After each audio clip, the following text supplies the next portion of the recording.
everybody out there at Bleacher Report. My name is Sammer, and I am a co-host, along with my two brothers, Poppy Latte and Stanker, over at the Loose Cannons podcast. Massive thank you to Bleacher Report for letting us host this live stream reaction to the Bucs preseason week 1 matchup with the Steelers. Game of ups and downs and a lot of stuff to talk about, especially as it relates to the quarterback. I got to let this room fill up a little bit here before we actually hit go. So, man, I'm stoked. I cannot wait. I would love to see what you guys think in the chat. So drop some questions in there, drop some commentary. And, of course, I know everyone wants to talk about the quarterbacks. Baker versus Trask. Baker with maybe not the advantage. We'll see. We'll talk about it. So I'll be right back in a few minutes, and we're going to get all into this. All right, guys. As I said before, I'm Sammer of the Loose Cannons podcast. Special thank you to Bleacher Report for letting us come on here and do this Buccaneers preseason week 1 reaction. The Bucs lose a preseason game. Score doesn't matter. A lot of stuff to talk about, though. Specifically, where everyone wants to talk, where everyone wants to start, Baker Mayfield versus Kyle Trask. Baker gets the nod. Baker ends up going out there. Not a lot of starters around him, if any at all. Obviously, no Mike Evans, no Chris Godwin. But aside from the first, 3 to 4 plays, which were just all run calls, and obviously a false start on the 4th down, Baker looked comfortable. He looked comfortable. He looked like he'd been in this offense before. He looked sharp. He looked quick. At first, going to a game like this where, you have the first game of the preseason, usually you don't know what to expect, especially when you got the guy going out there and he's playing against backups, and he's also, not playing against backups, playing with backups. So I didn't know if it was going to be a fair shake for Baker necessarily, but he still looked good. The Steelers went out there, they started their guys, and aside from that first drive, really, Baker looked comfortable. He looked like he'd been in the system. He was making his reads pretty quickly, and he was getting rid of the ball quick. I wasn't sure what happened on that 3rd and 8 where they came back because of a really, really crappy I think it wasn't really a holding, but they called it a holding nonetheless. It looked like he was a little skittish on that play. I'm not sure what he saw or didn't see. Again, it's really hard to see when it's local station covering the game, so you don't get the best camera angles. You don't get the best replay angles if they even show a replay. But nonetheless, aside from that play, he looked good. He looked comfortable. And that throw to Trey Palmer in the back of the end zone, I mean, to trust that guy, one, and to make that throw, and obviously unbelievable catch on the back end, it was ridiculous. It was a good throw. It was a good play. It was a good drive. He looked really good out there. Nothing crazy, over impressive. He took what the defense was giving him, which is what everyone kind of wants to see from Baker. We were curious, which Baker are we going to get? Are we going to get injured, skittish, trying to do too much when there's really nothing there Baker? Or are we going to get the 2020 Baker who led a team to the playoffs and a playoff victory and went toe-to-toe with the Kansas City Chiefs that year? So it's good to see where he's at right now. Definitely, like I said, he looks very comfortable. I'm curious to see what you guys think, if he gave you enough if you were a doubter of his, or if he showed you enough if you were a supporter of his, or is there more left to see? I'm going to go ahead and drop this poll up here. Let's see. Yep, there's a poll now on the screen. Apparently, this is the first time doing this stuff here, so you guys have to kind of bear with me a little bit. But I thought he did pretty well. Now, if we go the other side, let's talk about Kyle Trask. Came out with the 2s and 3s, went against some backup guys. I thought he kind of looked good at first. He seemed to really be poised in the pocket. He knew where to go with the ball, it seemed, but then that interception really didn't look good. From everything I've seen and what you could hear from the guys like Rondé Barber talking on the game, he threw the ball late. The guy was open.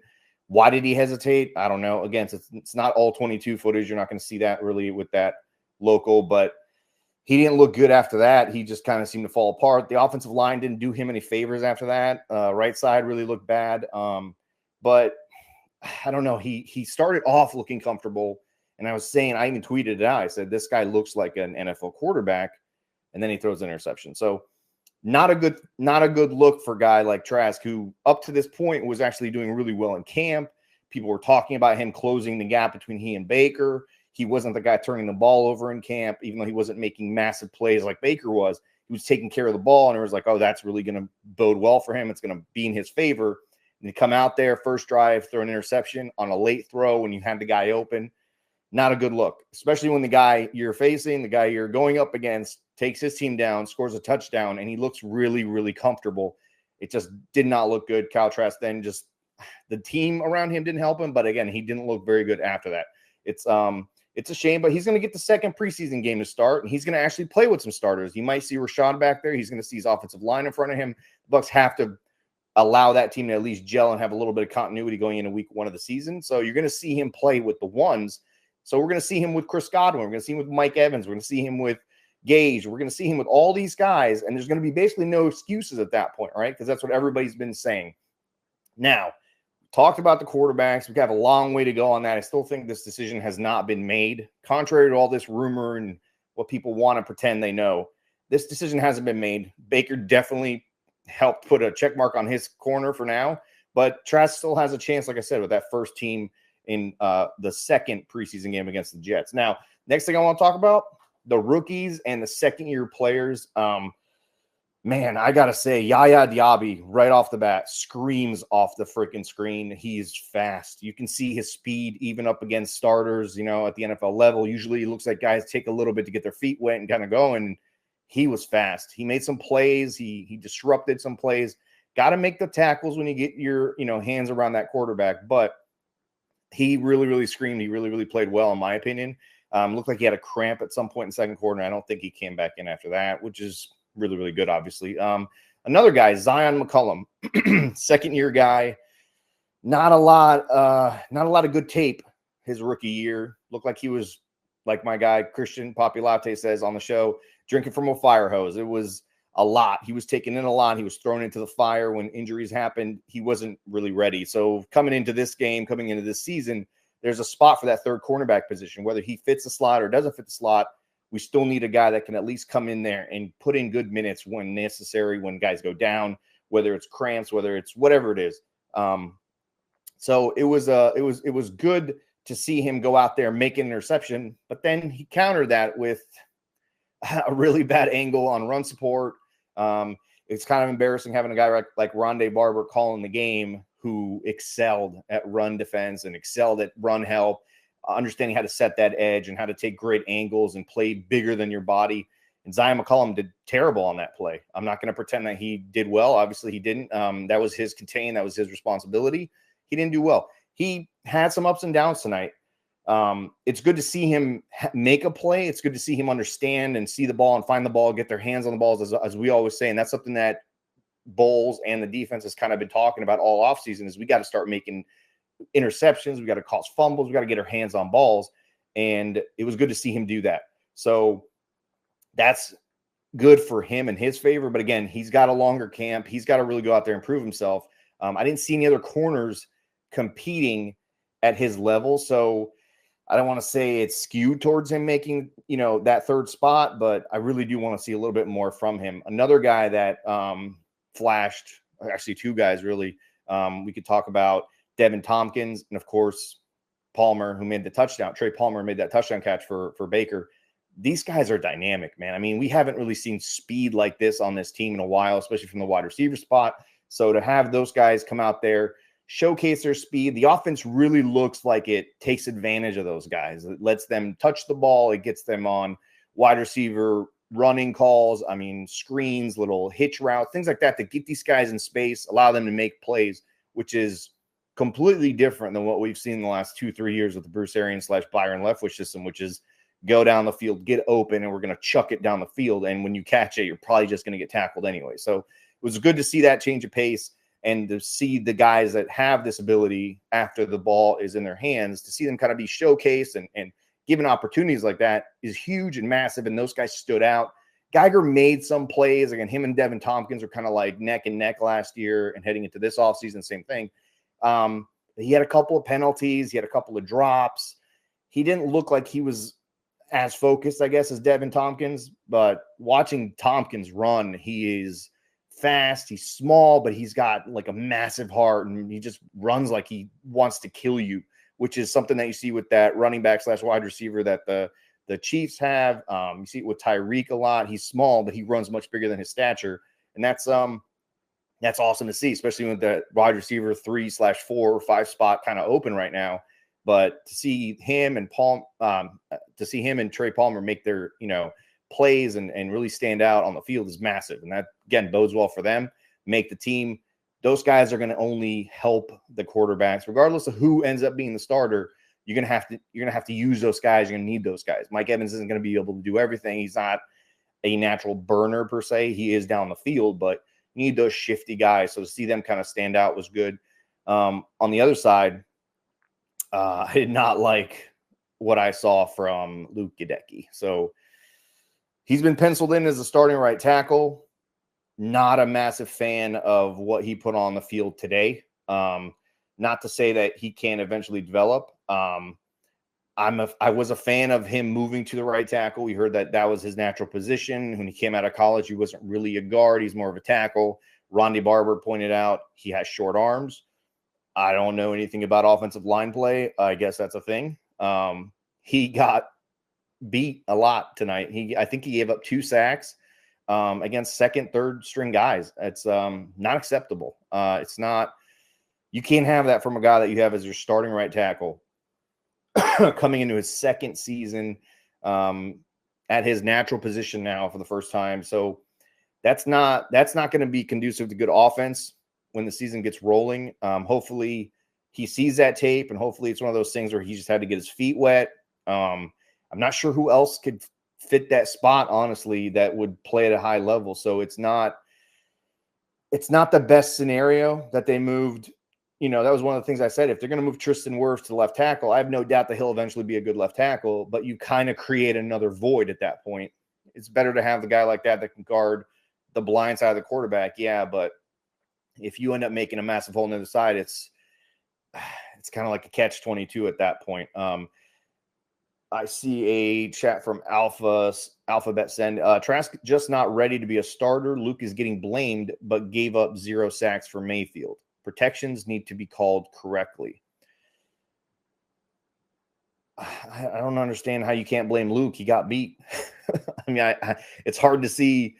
It's hard to see maybe from the broadcast perspective of this, but I mean, Luke did not look good. He didn't look good when they blitzed him. He didn't look good when he went one-on-one.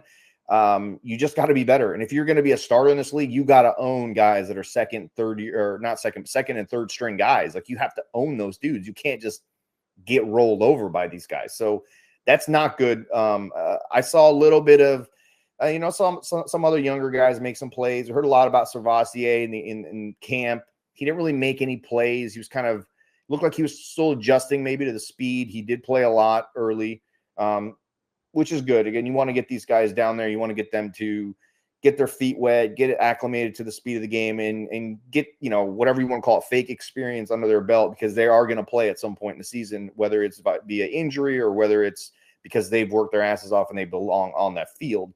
Another guy I didn't see and I didn't hear from, Logan Hall, second-year guy. We heard a lot about, he's going to be in an opportunity to really start and play well and take a lot more snaps and play next to a guy like Vita Vea. He didn't play next to Vita, obviously, tonight, but you got to make some plays, man. You got to make, whether it's in the run, whether it's creating, issues for the offensive line, you've got to do more. And again, maybe I missed some stuff because I'm watching this on an amateur broadcast. I'm not watching it on Fox or NFL Network. Obviously, it's not the all 22, but it's still you got to make plays. You got to flash if this is your second year, and you just got to flash. You got to flash in preseason games against lower level talent because you're supposed to be higher level talent. This guy's a first/second round pick because he was drafted pretty low in the first, but you got to play, man. You got to come in there and you got to make plays. And it's not encouraging, but it's not the end of the world. It's first preseason game. A lot still left to be figured out, a lot of stuff that could be learned. And obviously some of that stuff does get, a little bit of time to get acclimated to, because you're not tackling in camp like you were in a preseason game, obviously. If the QB doesn't recognize the front and the assignments are wrong, that can cause mismatches and blown blocks. but I need to watch the all 22 to be sure. Yeah, I mean, you're right. That can happen, obviously, but sometimes if it's you versus a guy, you got to beat your guy. And if you're trying to be a starter in this league, you can't lose to a guy who's trying to make the team. Like, you're trying to be a starter and this guy's trying to make the team. You should be better. It doesn't matter if the coverage is blown or the call is blown or Trask doesn't get you the right blocking. That just looked like man on man. You got to stop that guy. And, you know, I just didn't see enough. And again, first preseason game. So, you know, it all comes with a grain of salt. Sure. I'm going to drop another poll in here for the which rookie or young player flashed the most for you so far. We've got, let's go back to that Baker Mayfield one, actually. I asked, did Baker Mayfield show you enough to make you comfortable with him if he's named the starter before week 1?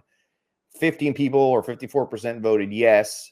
7% voted no. And 39% voted yes, but I still need to see more. So I've been kind of banging the drum for Baker only because I think he fits the offense really well, and you could tell that he fits the offense really well, especially tonight. But again, it's a small sample size, so I do want to see more. But in his start, which is week 1 of the preseason versus Trask in week 2 of the preseason, he played well and he did what he was asked to do, which is protect the ball, make plays, get the ball down the field, move the offense, ultimately put points on the board, which he did. So Trask has week 2 in the preseason now to kind of respond to that and make his claim and hopefully bounce back, because, you know, you want your second round quarterback in his 3rd year to show you something, because if he doesn't, you're ultimately you've wasted a pick. So Baker wasn't just brought in here to compete and win the job or be the starter. He was brought in to push Trask. So we got to see him do that now on the field. It's one thing to do in practice, but you got to do it when the live bullets are flying. And maybe that's just nerves. Maybe it's the experience that Baker has, being able to come into a preseason game and just kind of hit go. So Trask is starting to run out of excuses, if that's the right word. So you already got some votes here on that second poll. Which rookie or young player flashed the most for you so far? Yaya Diaby getting 67% of the vote. Zion McCollum, 23%. Logan Hall, 8%. Yeah, that was kind of a sarcastic answer there. And I don't know why there's 8% of you voting for that. That's a little odd. The next thing I want to do, I'm going to move on here to the last thing that we want to talk about, which is the Dave Canales offense. We go into this season, that was kind of one of the bigger storylines. We've got this new offensive coordinator replacing Byron Leftwich, kind of ushering in a whole new era of Buccaneers offense and a different approach, more of a run-focused offense, different blocking scheme up front for the guys, more of a mid-zone and zone scheme blocking that's supposed to create cutbacks and really work well with the running backs that we have. Speaking of which, before I forget, Edmund Chase, wow. Guy looked fast. He looked powerful. He looked fresh. He looked like he had some young legs. I don't think he's young. So that signing looks like a really good one so far. It's preseason week 1, but him coming in and being that change of pace back behind Rashad looks like he really made a name for himself tonight in terms of that RB2 spot that's up for competition right now between him and Vaughn. So that's a good one. But going back to what I was saying with the offense, Canales' offense looks very team-friendly, very player-friendly, and very QB-friendly. So that's – and Todd Bowles kind of talked about that in one of their little segments during the game. I liked what I saw. I like what I saw from the run game itself. They blocked well, aside from a few penalties here and there, which is, you know, something you're going to see preseason, especially week 1. I think they ran the ball well. You could see that they ran the ball with intent. They were very intentional with what they wanted to do, and they created holes. The running backs created holes after they got into the holes. Actually, they continued their feed. They churned more yardage out of it, but they had some decent looking holes. If you watched this team last year, which I'm sure you have if you're a Bucs fan, they did not look like they could open a hole up against a Pee-wee football team. They just didn't block well. They didn't create things that affected the offense in terms of yardage for the running backs. It just wasn't good. So to see them actually go out there today against starters on defense too, not just the second string guys. Our second string offensive line created holes, and it continued on throughout the game. Could they be better? Absolutely, but it's a good first step, and I really like what I see from Canales. And another thing about Canales is that this is his preseason just as much as it is for these guys, these players, because he's never called plays at an NFL level. I don't think he's called plays maybe ever, but he's been around a lot of good influences. He's been up in Seattle for a while. He's been a QB coach, so he knows how to create a system that is friendly to the quarterback and conducive to good quarterback play. Geno Smith last year led the league in efficiency as a quarterback, which is something that they're expecting from Kyle Trask or Baker Mayfield, depending on who ends up being the starter. So that's a big part of why Todd Bowles brought him in, something that changes things a little bit for what they've done, which is kind of run a more inefficient passing game that creates big plays. Now we're going to a more effective, more efficient game overall as an offense that can still generate points, but also bleed the clock and work well with what Todd Bowles wants to see. Whether that's conservative or not, we're going to see. I don't think it is, but you can see Canales' effect on this team. You can see that his players are playing very hard for him and that they're starting to kind of grasp what he's teaching them. Ronde talked a lot about it all night about, how he teaches his guys with intent and how he kind of breaks down the installs for them. And they looked comfortable. Nobody looked really uncomfortable aside from, when the pressure started to kind of break down on Kyle Trask. Other than that, you could tell that this offense is something that's going to be learned quickly by this team just because of how well it looked in that first game. Usually things look very sloppy. It did for a little bit with the penalties, obviously. You can't ignore those. But in terms of the play calls and how they were able to execute from play to play, I like what I saw. Now, this is going to be a learning,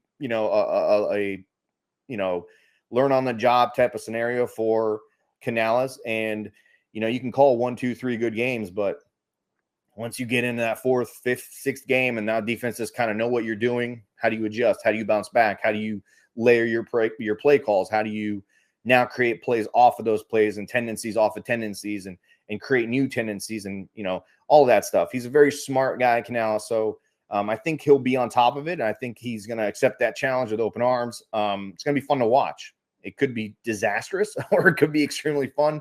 We're going to find out. I'm going to drop one more poll on here, and that has to do with the defense, which it was something that just immediately flew off the screen when I was watching the game. And that was, did you notice or feel a significant difference in team speed on defense? I absolutely did. It was definitely something that kind of screamed right off almost at the very beginning of the game.